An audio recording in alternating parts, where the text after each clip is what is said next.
We got some good news today, and admittedly some bad news. Mostly good news though. Blue Protocol's released, Tower of Fantasy 2.0, new Asian MMO, so you're probably gonna wanna free up the next, 10 minutes of your time. Before we go any further though, did you know that we're gonna be streaming something big in an hour over on Twitch at 3 p.m. Eastern Standard Time, and I urge you to come on over and join us. You're not gonna wanna miss out. Also, quick thank you to every one of our patrons as well. You, ladies and gentlemen, are incredible. I cannot express in words how much both MRSSTIX and I appreciate every single patron that we have. So allow me to quickly turn on my cam and do this in picture form. Yeah, now I'm turning my ring light off, turning my cam off. That was a lot of effort for that one single picture. Also, if you haven't already, follow MRSSTIX and I over on Twitter. We tweet daily. Now, let's jump into this week's weekly bite of MMORPG news. Let's go ahead and start this off with some good news. After 11 years online, Drakensang Online is officially releasing onto Steam. This is the MMO that predated Lost Ark and was arguably one of the more popular top-down isometric MMOs of the last decade. However, like all MMOs, its growth was limited due to players being required to play via their own launcher. Now, 11 years later, the game is launching onto Steam on November 16th and will be available for thousands of new players to test, increasing their total player pool exponentially. Because, let's be real, even a couple hundred new players is probably several times its current active population. Chimeraland is both the best new release and simultaneously the worst new release of 2022. It's so horrendously bad that it's actually really fun. One aspect the game really excels at is its diverse selection of races. You have mushroom people, all manner of woodland creatures. It's absurd. With its latest update, however, we're seeing the devs introduce new merfolk, mermaids, merdudes, and honestly, they don't look horrible. The patch also adds new blueprints, new merfolk themed outfits and emotes, food, and other goodies. But realistically, if there's any reason to play this, it's to play as a mermaid on land. No question. After dipping down to a mere 20,000 concurrent players back towards the end of July, it seems New World has gotten its second wind, as concurrent players have been at roughly 35 to 45,000 all month, largely due to a number of positive changes made to the game, something that nobody thought would happen.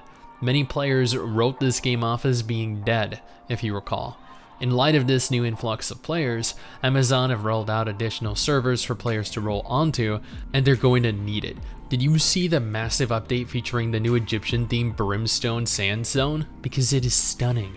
To aid with reaching the new content, Amazon have confirmed that they are revamping the new player experience, featuring new stories, new quests, and a streamlined leveling process. The new map will feature plenty of new puzzles, activities, and events for players to consume. I know Book of Travels never really took off. It was a very niche MMO. Those don't typically tend to do very well. Not to mention the firing of the vast majority of the staff actively working on the game. That was a big blow. Regardless, even despite the game slowing down substantially in terms of active development, they've not given up yet. In their latest update video, an update that they confirmed is coming quote-unquote soon, they look to be targeting vehicular transportation, specifically making it easier for players to know both when trains and boats arrive and when they leave. I realize that this isn't really much, but I want to highlight this as it's a cute little project that I think needs more attention. In a world plagued by horrendous carbon copies and mobile ports, Book of Travels truly stands out as something unique and innovative. It's a shame that they never tend to do well though. The last time I did a video on Tower of Fantasy, the studio copyright claimed it. I'm hoping this time goes a little better, as I honestly have no idea why they turned down free publicity for their game. Regardless, the trailer for 2.0 featuring the Vera region and new waifus has been revealed. Well, it was revealed months ago in Chinese, but now we get it with English narration.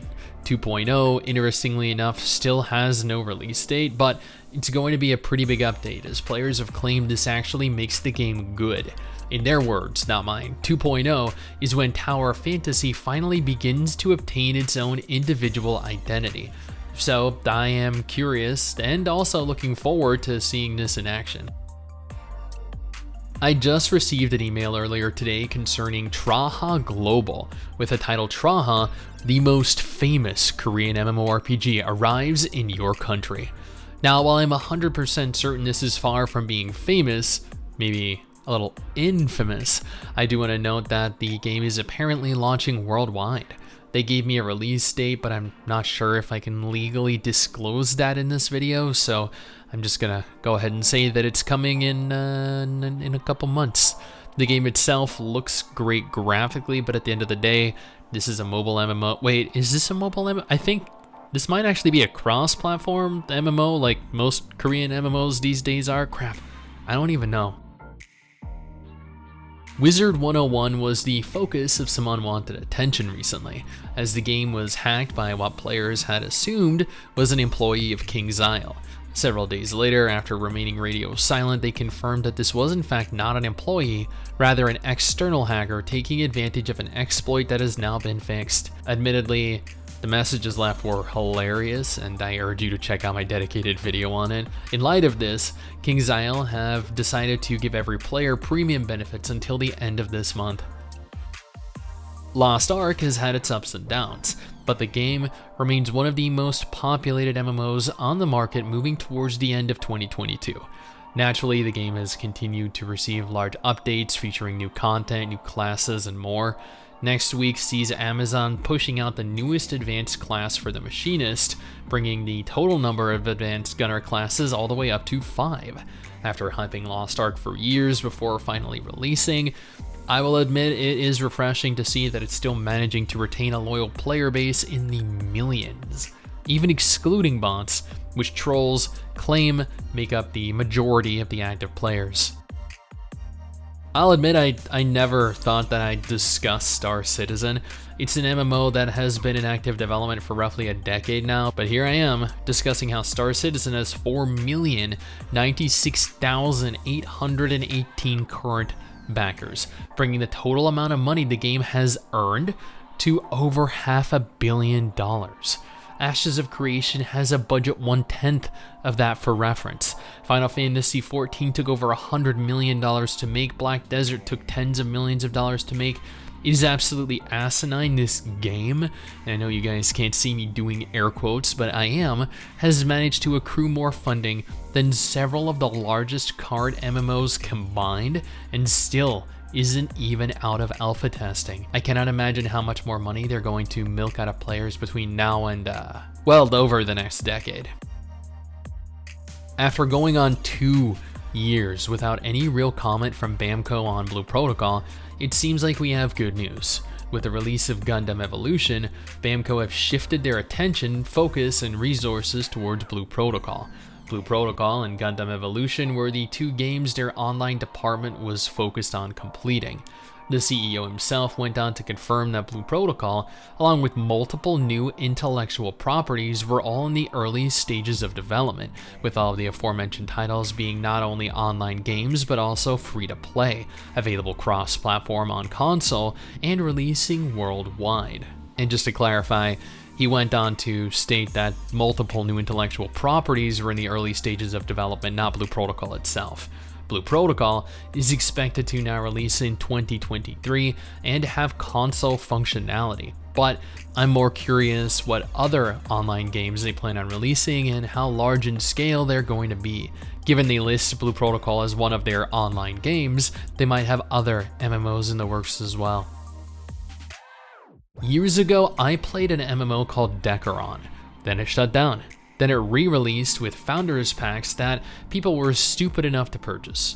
And now, after multiple failed releases, they did what Asian developers do best. They went mobile. Dacaron G has opened pre-registrations for the game, a brand new MMO that is based on the classic PC title, which admittedly was fairly successful around the world when it originally launched. It looks as though Dacaron G is also going to utilize a form of blockchain, because releasing as a mobile MMO wasn't already bad enough. I mean, even the cinematic trailer looks absolutely trash. Jesus Christ, can we please move beyond the whole release PC MMOs as mobile blockchain games phase? Thanks. We rarely speak about Dragon Nest, even despite the fact that it's still updated a multitude of times over the course of the year. I guess the updates just aren't as large or impactful. Maybe they generate less attention, so nobody really cares to discuss them. Regardless, Dragon Nest has introduced the Cleric's third set of Awakened skills, further strengthening the unique concept of the class. They've also made balance changes to other classes to make them more competitive. And that is it. That is all of the MMO news that mattered to me today. If you think I missed something, please let me know in the comments below and I will make sure to take a look. Otherwise, I have 2 videos on screen right now, one featuring every confirmed MMO still coming later this year, and one featuring the most played gacha games in 2022. These are the gacha games that you should totally check out.